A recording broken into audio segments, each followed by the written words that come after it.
Mike Owens here, joined today by Tyson Chartier. We're in the crib, we're in Las Vegas, UFC 300 fight week. Ty, how are things?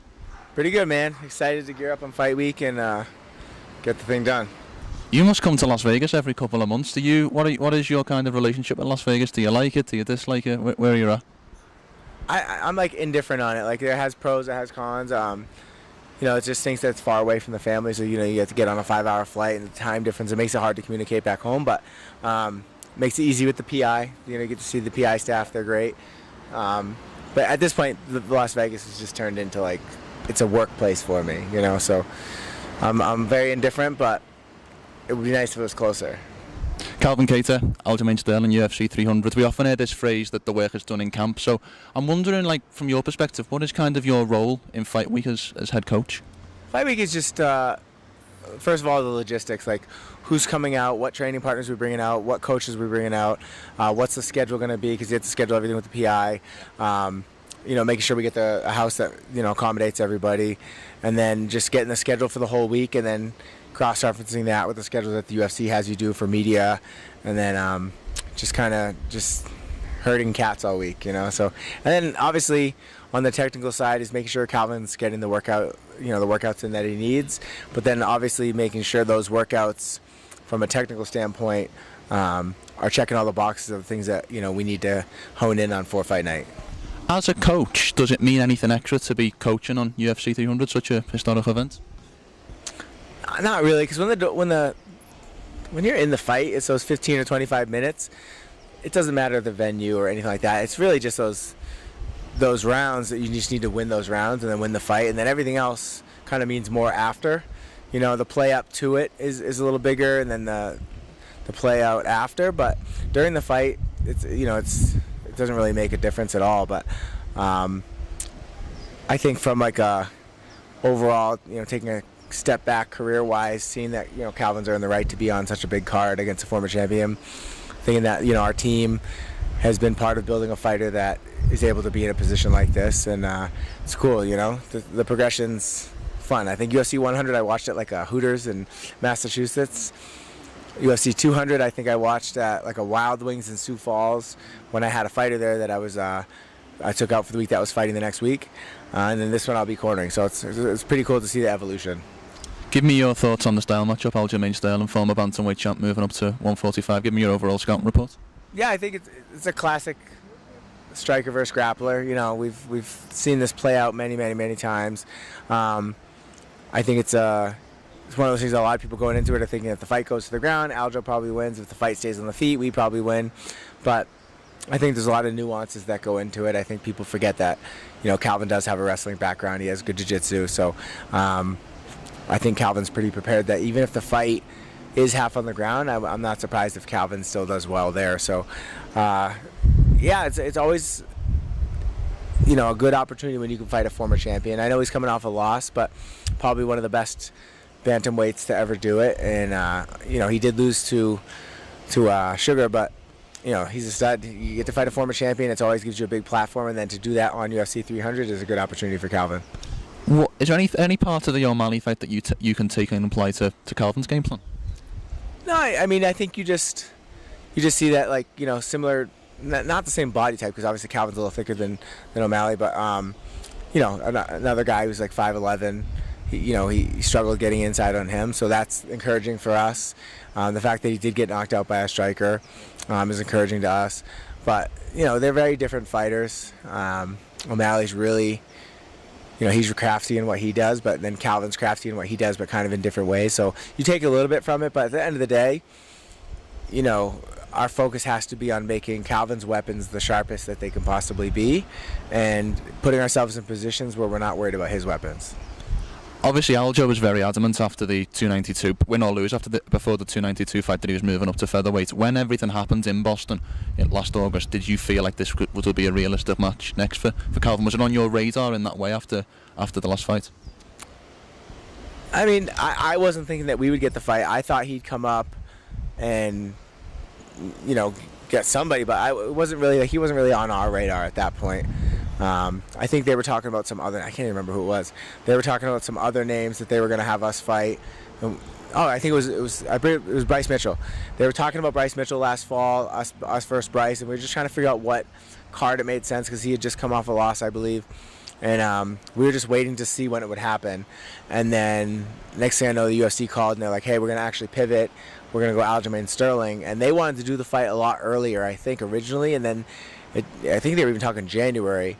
And timelines didn't work out. So then they said, oh, we're penciling in for UFC 300. So we're like, cool, more time. Calvin's always going to get better with more time. And it gave us, the proper time to get Calvin ready coming off the long layoff and the rehab. So, that's how it came together. And I think it's a great opportunity because he has a big name, and I think when you beat big names like that and you do it in convincing fashion, it can warrant skipping the line when it comes to title implications and stuff like that. So, good opportunity for Calvin. I think good opportunity for the UFC on both sides because if we come out, we do what I think we should do, and we win this fight, Calvin's right back in there as a contender to see who could, be in a title eliminator type fight. But then if Aljo comes up and gets a win, he just beat Calvin Kattar, which is hard to do. And I think he's proved that he's, solidified himself as someone that can be legitimate at 45. So I think from the UFC side, it's smart. But, that's a fight that we love. It's a big name, big opportunity. So, the Cartel, we fight a lot of former champions, I guess. Yeah, there's a consistent theme there. Yeah, so can't complain about that, though. It's a good opportunity. We get the at-bat. Now we just had to hit a home run. I have to ask this, and I don't mean to come across as funny when I ask this, but obviously Aljo is now based in Las Vegas. Has it been difficult for you coordinating camp? Because I know that he spends time in Extreme Couture, and you're obviously friends with Eric, and obviously the PI is a shared facility. Has that been a difficulty at all? Not really. At the end of the day, it's a sport, and the PI is super professional, so they got both Calvin in there, Aljo in there. We come in. It's just a matter of trying to schedule things and make sure that they don't let you schedule things at the same time. But PI, this is what they do every day. So, and they're super professional. So there's really no concerns in it. And Aljo's a nice guy. It's not like there's gonna be beef if we cross paths. Calvin's a nice guy. So, no issues there. I can see if certain individuals are crossing paths, it could be a little tricky for them. But Calvin's a professional, Aljamain's a professional, and the UFC's always top notch in setting the standard for how promotions should treat fighters. So. None of that really is bothering us.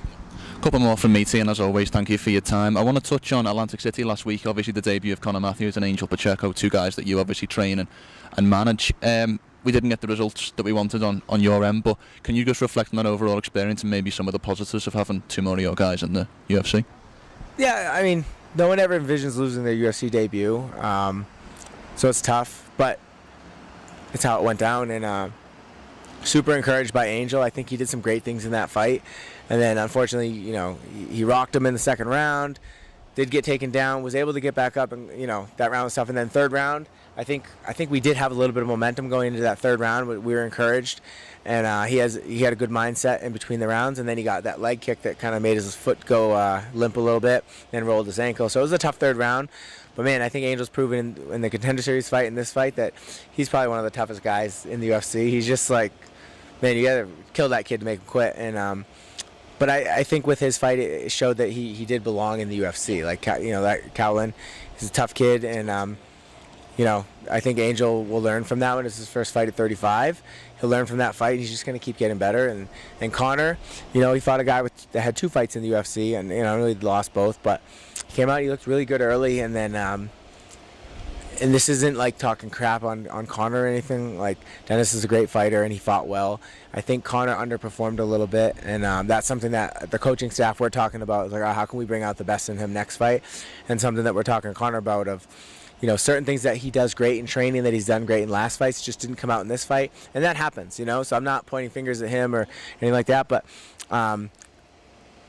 it's unfortunate that it happened. But then I think when you take a step back, it's you'd rather it be that than being oh, he's just not good enough to perform at this level. I don't think that's it at all. So, again, with him, 100% he's good enough to win fights at this level.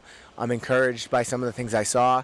I was discouraged and frustrated with some of the things I saw, but that's fighting. And now we as a coaching staff have to come back and try to do everything we can to ensure that he doesn't make some of the same mistakes that he did last fight. So, either way, both those guys, I think, prove that they belong in the UFC and that they can compete at that level. I want to bring you back to a quote that you said on a friend of mine, a friend of ours, I suppose, from the stands over in Australia. I saw you did an interview with them boys a couple of weeks ago, and they asked you what your kind of success would be for the 2024, and you said a 50% success rate across your, win rate across your guys in the UFC, which we don't really hear a lot, do we? A 50% win rate. But can you just reflect on kind of your goals for the next 9 months? As obviously we move into Calvin's fight and obviously the return of the rest. Yeah, I mean the goal is always to win every single fight, but I think if you're gonna, the year ends and you look back and if you won over half the fights, you're like, okay, most people are losing more than they're winning, because most people come to the UFC, lose, they might go 1-2 and get cut, they might go 0-2 and get cut, they might go 2-4 and get cut. So most people that go to the UFC don't last, they end up getting cut and they get cut with the losing record. So if you can go 500 or be over 500, you're not just like, oh, you're just average, you're above average. Just being realistic and looking at the numbers. So I think, the goal is always going to be to win every fight that we're in. But I think at the end of the year, like just knowing like 2025 Tyson, January 1st, 2025, what's he going to think? If we go like 9-6 or something like that we would think that's a successful year, So I think that's always the goal, is to win every single fight. But on the the short-term level, win every single fight. But then when you start making long-term goals, like a year, 2 years out, stuff like that, you think, let's just keep winning more fights than we're losing, and good things will happen. Just before we finish, I'm going to teach you some Scouse slang, just in case Scouse slang. In case I say this through the week and you don't understand what it means, I've got three pieces of slang, and you can guess what they are. First and foremost, we've got webs. What do you think webs are? Webs? Is that like something you trip over? Like, is it an insult? Or is it like, I don't know. You wear them on your feet. Socks? No. Shoes? Webs or shoes? Okay. Web feet. Web feet? Okay. Webs, shoes. All right. Webs or shoes. All right. Second one, I've got barnet. What do you think a barnet is? Barnet? Barnet. Bonnet? Is that a hat? Close again. Like a winter hat? No. A hood? No. I have no idea. Helmet? Your hair. Your hair is a bonnet? Yeah, that's unfortunate. Last one, straightener. What do you think a straightener is? Straightener? Someone who fixes something? Close, you're in the right ballpark. Straightener, like telling the truth? No. No. Okay. One more, go. Straightener, someone who like accuses someone of something? I give you a clue. That's what we're here for this weekend. A fight? A fight. A straightener is a fight? You have a problem with someone, you straighten it out, you have a straightener. So Calvin's about to get in a straightener? Yeah. All right, I like it. So Calvin's not going to wear any webs for the fight. No. He's going to have his barnet cut for the fight, and he's going to go on a straightener. There you go. We're going to get that straightener. We're going to get that win in the straightener. I love it. Tyson, great to sit down and chat as always. Nice to do in person. Wish you the best of luck for fight night. Thanks, brother.